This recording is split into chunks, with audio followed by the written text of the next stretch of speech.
और अब बात करते हैं रेजिडेंट डॉक्टर्स के आंदोलन की।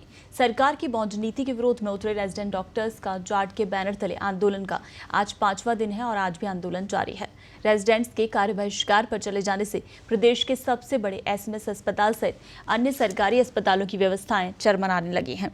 अस्पतालों में भर्ती मरीज अब रेजिडेंट्स के भरोसे नहीं बल्कि अब सिर्फ नर्सिंग स्टाफ के भरोसे रह गए हैं। ऐसे में वार्ड में भर्ती मरीजों को संभालने के लिए कोई रेजिडेंट डॉक्टर्स मौजूद नहीं है। वहीं सीनियर डॉक्टर वार्डों में समय समय पर राउंड कर रहे हैं, लेकिन मरीज को कौन सी दवाई देनी है ये समझने के लिए कोई रेजिडेंट वार्ड में नहीं है। ऐसे में रेजिडेंट्स के कार्य बहिष्कार से मरीजों की ओर से अस्पताल प्रशासन दोनों की समस्याएं बढ़ गई हैं। एसएमएस मेडिकल कॉलेज से जुड़े जयपुरिया अस्पताल, कांवटिया, महिला, जनाना आदि अस्पतालों में यही हाल है और अस्पतालों में मरीजों को संभालने की आधी से ज़्यादा व्यवस्थाएं रेजिडेंट डॉक्टर्स के हाथ में होती हैं। जयपुर के एसएमएस अस्पताल में रोजाना के करीब 10,000 की ओपीडी है। 3 सीनियर्स के साथ एक विभाग की ओपीडी में करीब 9 रेजिडेंट्स मौजूद होते हैं जो ओपीडी में दिखाने वाले मरीजों को देखते हैं। सरकार के प्रतिनिधियों का कहना है कि डॉक्टर्स की मांगों को लेकर उनसे वार्ता हो चुकी है। वहीं जाट के अध्यक्ष डॉक्टर नीरज डामोर का कहना है कि हमारी कोई वार्ता सरकार से नहीं हुई है और ना ही कोई सहमति बनी है।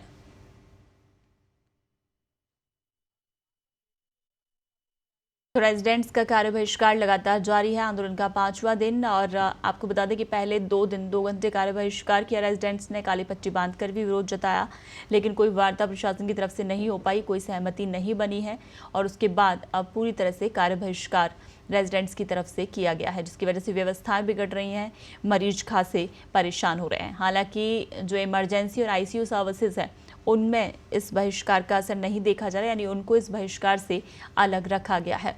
उसके अलावा जो बहिष्कार है उसके चलते मरीज खासे परेशान हो रहे हैं और लंबी लंबी कतारें अस्पतालों में देखी जा रही हैं क्योंकि डॉक्टर्स उपलब्ध नहीं हैं। आपको बता दें कि आधी से ज़्यादा जो सेवाएं हैं वो रेजिडेंट डॉक्टर्स के हाथों में ही हैं। तो इस तरह से जब व्यवस्थाएं बिगड़ी हैं तो परेशानी होना लाजमी है, लेकिन इसको लेकर कोई वैकल्पिक इंतजाम भी अभी तक सरकार की तरफ से नहीं हुए हैं और ना ही इन लोगों से रेजिडेंट से कोई बातचीत सरकार ने की है और ना ही किसी बात पर सहमति अभी बन पाई है। तो आंदोलन लगातार जारी है, रेजिडेंट्स का कार्य बहिष्कार। आपको बता दें कि बॉन्ड नीति का ये लोग विरोध कर रहे हैं और उसी के चलते इन्होंने ये आंदोलन किया है। तो पहले 2 दिन 2 घंटे कार्य बहिष्कार रखकर काली पट्टी बांधकर विरोध जताया गया था, लेकिन कहीं इनकी कोई सुनवाई नहीं हुई, बातचीत के लिए कोई आगे नहीं आया। उसके बाद पूरी तरीके से इन्होंने कार्य बहिष्कार किया है।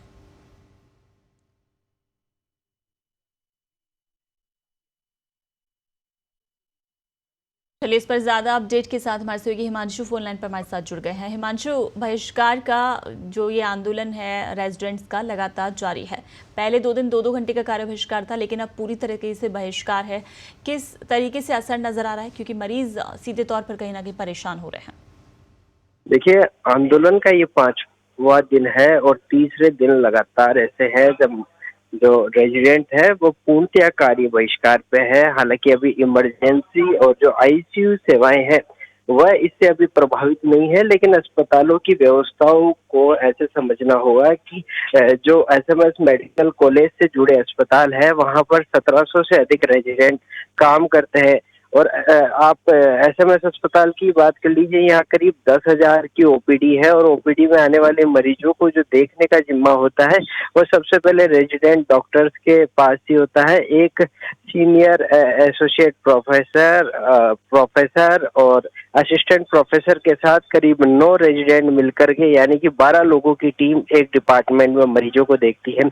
ऐसे में अब जो सीनियर डॉक्टर्स हैं उनके ऊपर काम का दबाव बढ़ गया है और जो रेजिडेंट है वह मरीजों को नहीं देख रहे और सबसे बड़ा जो रेजिडेंट्स का काम होता है वह वार्ड में होता है, जहां पर एक बार जब सीनियर डॉक्टर राउंड करता है वार्ड में तो मरीजों को के लिए दवा बता कर जाता है जी, किस तरह से इलाज होना है ये बता करके जाता है और ये सारी जिम्मेदारी जो 24 घंटे वार्ड में अगर कोई संभालता है तो वो रेजिडेंट डॉक्टर है। अब रेजिडेंट वार्डों में काम नहीं कर रहे हैं और आईपीडी में मरीज नहीं देख रहे हैं, तो ऐसे में अब जो मरीज है उनके लिए काफी दिक्कतें खड़ी हो गई है। पिछले 2 दिन से मरीज जो है निजी अस्पतालों की ओर रुख कर रहे हैं। 3-3, 4-4, 5-5 घंटे वार्ड में भर्ती होने के बाद उन्हें कोई संभालने वाला नहीं है।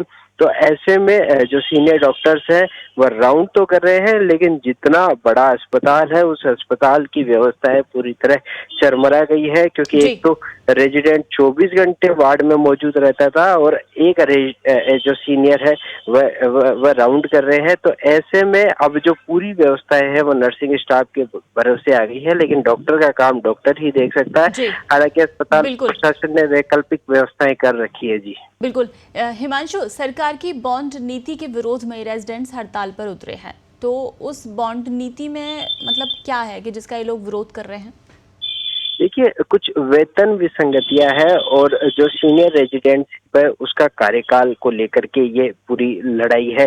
पहले सीनियर रेजिडेंट का कार्यकाल 5 साल का होता था, जिसे सरकार ने इस बॉन्ड नीति में जो प्रस्ताव दिया है उसमें 2 साल का कर दिया है। और साथ ही कुछ वेतन से जुड़ी विसंगतियां हैं, कुछ वेतन कम मिल रहा है, वो एक विसंगति है। तो इसके अलावा 3 मांगे और है रेजिडेंट्स की, जो भी इनके जो कार्य है उसी से जुड़ी हुई है।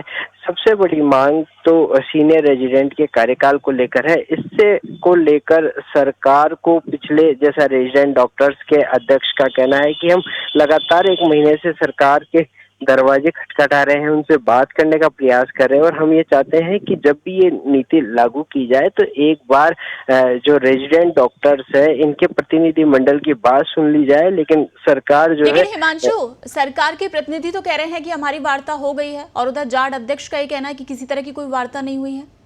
देखिए, इसमें भी विरोधाभास है। 2 बार जो सरकार के प्रतिनिधि है उनका ये कहना है कि हमारी बातचीत हो गई है, लेकिन जो जाट के प्रतिनिधि है उनका ये कहना है कि जो सरकार के प्रतिनिधि जिन्होंने हमें बुलाया था वह मौके पर आए ही नहीं, हमसे वार्ता करने कोई पहुंचा ही नहीं। तो ऐसे में हमारी कोई वार्ता जो है सरकार के प्रतिनिधियों से नहीं हुई है। वही सरकार के प्रतिनिधियों का कहना है कि इनका प्रस्ताव ले लिया है, हम आगे भेज देंगे। लेकिन इसमें भी विरोधाभास सामने आ रहा है। किसकी बात सत्य है और किसकी नहीं, ये तो देखने वाली बात होगी। अच्छा, लेकिन बिल्कुल हिमांशु, अभी रेजिडेंट्स ने आईसीयू, इमरजेंसी, इन सबको इस बहिष्कार से अलग रखा है, लेकिन ये साफ तौर पर इनका ये कहना है कि अगर इनकी बात नहीं सुनी गई, मांग नहीं मानी गई, तो आगे चलकर आंदोलन बहुत बड़ा होगा और ये जो इमरजेंसी और आईसीयू वाली सेवाएं हैं इनका भी ये लोग बहिष्कार करेंगे, तो व्यवस्थाएं और ज्यादा बिगड़ सकती हैं।